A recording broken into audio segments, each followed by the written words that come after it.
Hello दोस्तों, welcome back to my channel. आज हम लोग बात करेंगे किन किन कारणों से आपका सिविल स्कोर है वो कम हो सकता है एंड ये चीज़ें आपको बिल्कुल भी नहीं करना चाहिए। बिल्कुल ध्यान देना चाहिए जिससे कि आपका सिविल स्कोर मेंटेन हो सके और आप उसको इम्प्रूव कर सकें। उससे पहले अगर जो लोग नहीं जानते कि सिविल स्कोर होता क्या है, उनके लिए बता देता हूँ कि सिविल स्कोर हमारी फाइनेंशियल हिस्ट्री होती है कि जब हमने कोई भी लोन लिया है पास में, उसका हमने पूरी तरीके से सही तरीके से टाइमली पेमेंट किया है नहीं किया है, हमारी क्रेडिट एबिलिटी क्या है, हम क्रेडिट यूटिलाइज किस तरह से करते हैं और हमारी हैबिट्स क्या हैं रिपेमेंट करने की। ये सारी चीज़ें आती हैं हमारी क्रेडिट रिपोर्ट में। इसको सिविल रिपोर्ट भी बोलते हैं, सिविल स्कोर भी बोलते हैं। सो आज हम बात करेंगे इसी बारे में कि भाई जो सिविल स्कोर होता है उसको इम्प्रूव कैसे कर सकते हैं जिससे कि हमको ज़्यादा से ज़्यादा इंस्टीट्यूट हमको लोन दे सके और हमको कम से कम इंटरेस्ट में हमको लोन मिल जाए। अगर आपका क्रेडिट स्कोर अच्छा होता है तो आपको लोन आसानी से मिल जाता है और कम रेट ऑफ इंटरेस्ट में मिल जाता है। नॉर्मली जो सिविल स्कोर होता है वो 300 से 900 के बीच में होता है एंड अगर आपका सिविल स्कोर 700 से ऊपर है तो ये अच्छा माना जाता है एंड अगर ये 800 से ऊपर है तो बहुत अच्छा माना जाता है। अगर 700 से ऊपर है तो आपको चांस है कि आपको लोन मिल जाएगा एंड अगर 800 से ऊपर है तो चांस है आपको कि बहुत अच्छे रेट ऑफ इंटरेस्ट में, बहुत कम रेट ऑफ इंटरेस्ट में आपको लोन मिल जाएगा। तो हमें इसे इम्प्रूव करके रखना चाहिए। तो चलो आज जानते हैं कि क्या क्या कारण है जिसकी वजह से जो सिविल स्कोर है वो नीचे जाता है, ताकि ये हम ना करें और हमारा सिविल स्कोर है वो नीचे ना जाए, इससे और इम्प्रूव हो जाए। उससे पहले अगर आप मेरे चैनल पर पहली बार आए हैं तो चैनल को सब्सक्राइब करके बेल आइकन जरूर दबा दीजिएगा।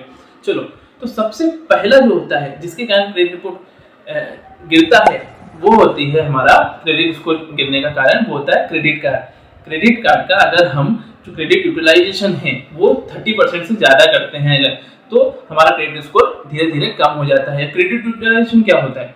क्रेडिट यूटिलाइजेशन मतलब कि भाई आपकी अगर लिमिट 1 लाख की है कार्ड की और आप रेगुलरली उस कार्ड में 40,000, 50,000, 60,000, 1 लाख पूरा यूज कर लेते हो हर महीने, तो आप क्रेडिट यूटिलाइजेशन ज्यादा कर रहे हो, इससे आपका सिविल स्कोर कम हो जाता है।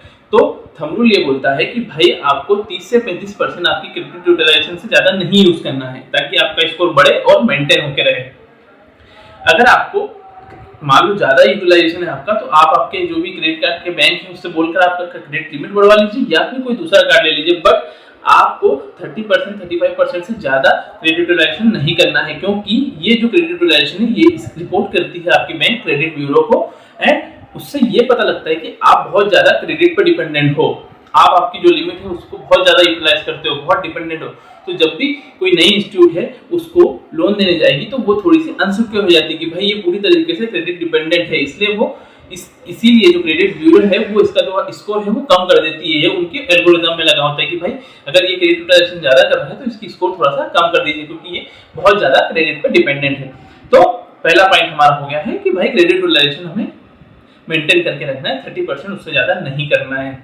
दूसरा और जो सबसे बड़ा रीजन होता है वो होता है कि भाई आप बहुत ही कम समय में बहुत ज्यादा लोन्स के लिए अप्लाई कर देते हो। आपको बहुत ज्यादा लोन के लिए अप्लाई नहीं करना है एक के बाद एक रेंडमली बहुत ही कम ड्यूरेशन में। जैसे कि फॉर एग्जांपल अगर आप बहुत सारे क्रेडिट कार्ड एक साथ ले लेते हो तो आपका क्रेडिट स्कोर है वो कम हो सकता है, बिकॉज इससे ये मैसेज आता है क्रेडिट ब्यूरो को कि भाई आपको बहुत ज्यादा क्रेडिट की जरूरत है और आपको मिल नहीं रहा है, आप बार बार अलग अलग इंस्टीट्यूट से जाकर लोन लेना चाह रहे हो। तो क्रेडिट जो आप लेते हो क्रेडिट कार्ड या फिर कोई भी लोन है वो बहुत कम ड्यूरेशन में बहुत सारे लोन एक साथ नहीं लेना चाहिए, इससे भी आपका क्रेडिट स्कोर कम हो सकता है। तीसरा वो होता है आपकी क्रेडिट हिस्ट्री, कितनी लंबी हिस्ट्री है आपकी। तो कभी भी जो भी पुराने क्रेडिट कार्ड है उन्हें क्लोज नहीं करना चाहिए। अगर आपके पास 2, 3, 4 ज्यादा क्रेडिट कार्ड है आपके पास तो जो सबसे पुराना क्रेडिट कार्ड है उसको क्लोज करने की बजाय जो सबसे नया क्रेडिट कार्ड है उसे क्लोज करना चाहिए, क्योंकि क्रेडिट जो स्कोर होता है उसमें एक पॉइंट जो होता है वो होता है लॉन्ग लोन के बारे में कि भाई कितना लंबा ड्यूरेशन है लोन का। जितना ज्यादा लंबा ड्यूरेशन होते हैं आपके लोन के आपका उतना क्रेडिट ब्यूरो आपका स्कोर बढ़ा देता है। इसलिए याद रखिए जो पुराने लोन है उनको ज्यादा सर्व करना चाहिए, पुराने क्रेडिट कार्ड है उन्हें ज्यादा लंबा चलाना चाहिए इंस्टेड ऑफ नया लोन। अगर नया कोई पर्सनल लोन है या नया क्रेडिट कार्ड ले रहे हैं उसको क्लोज करना चाहिए एज कम्पेयर टू अगर आप कोई पुराना लोन लोन क्लोज करने का चाह रहे हो तो, बिकॉज पुराने लोन की क्रेडिट हिस्ट्री बड़ी बनती है, इससे आपका क्रेडिट स्कोर इंप्रूव होता है। इसके बाद चौथा आता है मोस्ट इंपोर्टेंट होता है टाइमली पेमेंट करना चाहिए, कोई भी पेमेंट मिस नहीं करना चाहिए, बिकॉज अगर आप पेमेंट मिस करते हो तो वो डिफॉल्ट में जाता है देन आपका क्रेडिट स्कोर बहुत ही ड्रास्टिकली नीचे जाता है। हम क्या सोचते हैं कि भाई इसमें कुछ तो फाइन लग रहा है, 100 रुपये फाइन लग रहा है, ठीक है ड्यू डेट के बाद भर देंगे, अभी ये काम है हमें इसमें पैसा जरूरत है। ये नहीं करना चाहिए। जितना हो सके उतना आप टाइम पे ही पेमेंट करें। टाइम पे अगर पेमेंट करते हो तो क्रेडिट स्कोर आपका इंप्रूव होता है। बट एक भी दिन से अगर आप मिस कर गए तो जो फाइन लगता है वो तो ठीक है, वो आप भर दोगे, बट जो क्रेडिट स्कोर आपका कम हुआ है वो बहुत ही लंबे समय तक के लिए आपके जो क्रेडिट स्कोर है उसको इम्पैक्ट करेगा।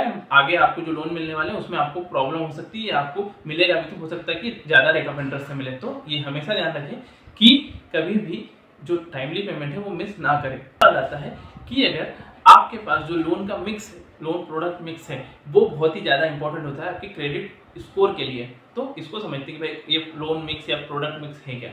सो अगर आपकी जो रिपोर्ट है या आपके पास बहुत ही ज़्यादा एक तरह के लोन है, फॉर एग्जांपल आपने बहुत सारे पर्सनल लोन ले रखे हैं या बहुत सारे क्रेडिट कार्ड लोन लगे, तो इससे भी आपका क्रेडिट स्कोर है वो थोड़ा सा हेम्पर हो सकता है। बिकॉज जो क्रेडिट स्कोर है उसमें एक जो पॉजिटिव पॉइंट होता है वो होता है कि लोन मिक्स का, कि भाई आपके पास हर तरीके के लोन है, मतलब आपका सिक्योर लोन भी है, अनसिक्योर लोन भी है। जैसे सिक्योर लोन में आ जाता है होम लोन, कार लोन, इस तरह के जो सिक्योर लोन है। इसके अलावा अनसिक्योर लोन में अगर आपका पर्सनल लोन, क्रेडिट कार्ड, ये सारे लोन है। तो अगर आपके पास एक ही तरीके के बहुत ज़्यादा लोन है, जैसे unsecure loan, personal loan, credit card बहुत ज़्यादा है एंड आपके जो सिक्योर लोन है वो एक भी नहीं है, तो इससे आपका क्रेडिट स्कोर नहीं बढ़ेगा, आपका क्रेडिट स्कोर हेम्पर हो सकता है।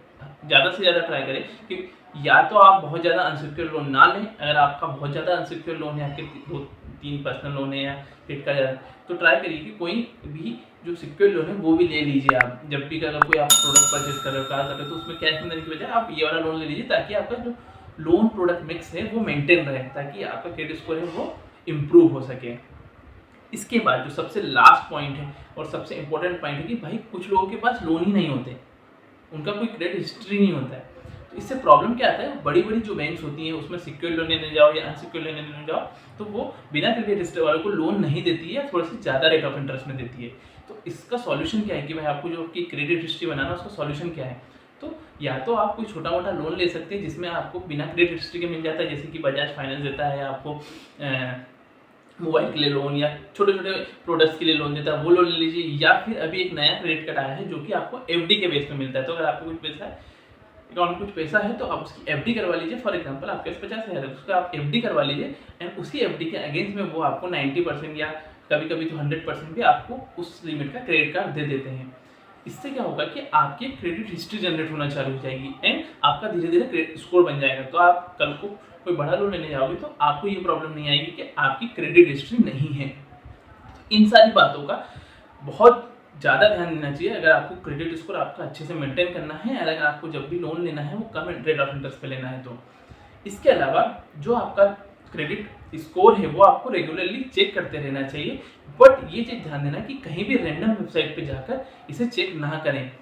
कोई भी ऑफिशियल वेबसाइट हो ब्यूरो की, उसी पे चेक करना चाहिए। जो सबसे ज़्यादा रिकमेंडेड है मेरी तरफ से वो है ट्रांस यूनियन, जो सिविल की ऑफिशियल वेबसाइट है, उस पर जाके करिए। इसमें पैसे लगते हैं कुछ, और जो रिपोर्ट है, बेसिक रिपोर्ट, वो फ्री में भी मिल जाती है। तो आप फ्री वाला ऑप्शन ले लीजिए अगर आपको पैसे नहीं देना है तो।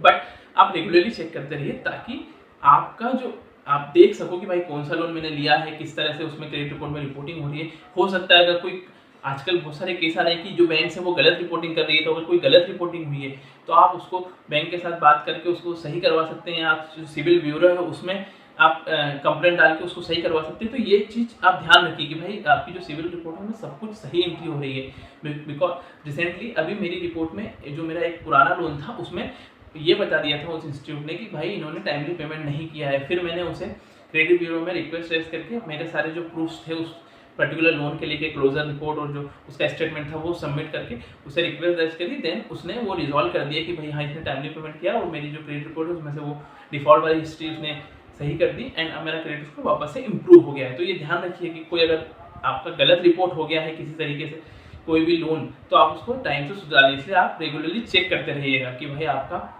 जो सिविल स्कोर है वो कैसे मेंटेन हो रहा है, क्या क्या रिपोर्टिंग हो रही है, सारी चीज़ चेक करते रहना चाहिए। अगर आपको लगता है कि भाई सिविल से जो वेबसाइट है उससे कैसे सिविल रिपोर्ट जनरेट करना है, अगर उसके लिए आपको डेडिकेटेड अलग से वीडियो चाहिए तो आप मुझे पिन कमेंट करके बताइए। मैं उसके लिए एक प्रॉपर वीडियो बनाऊंगा कि उसमें रिपोर्ट कैसे डाउनलोड करते हैं, रिपोर्ट में क्या क्या चीज़ें देखनी चाहिए, क्या क्या चीज़ों का क्या मतलब होता है, सही रिपोर्टिंग की गई कि नहीं, ये कैसे चेक करें, गलत रिपोर्टिंग की गई तो उसी वेबसाइट पे आप कैसे रिक्वेस्ट रेज कर सकते हो उसे सही करने की, क्या क्या डॉक्यूमेंट लगते हैं उसमें, ये सारी चीज़ें मैं उसमें वीडियो में बता सकता हूँ। अगर आपको वीडियो चाहिए तो आप पिन कमेंट करके मुझे बताइए, मैं उसके लिए वीडियो बनाऊंगा।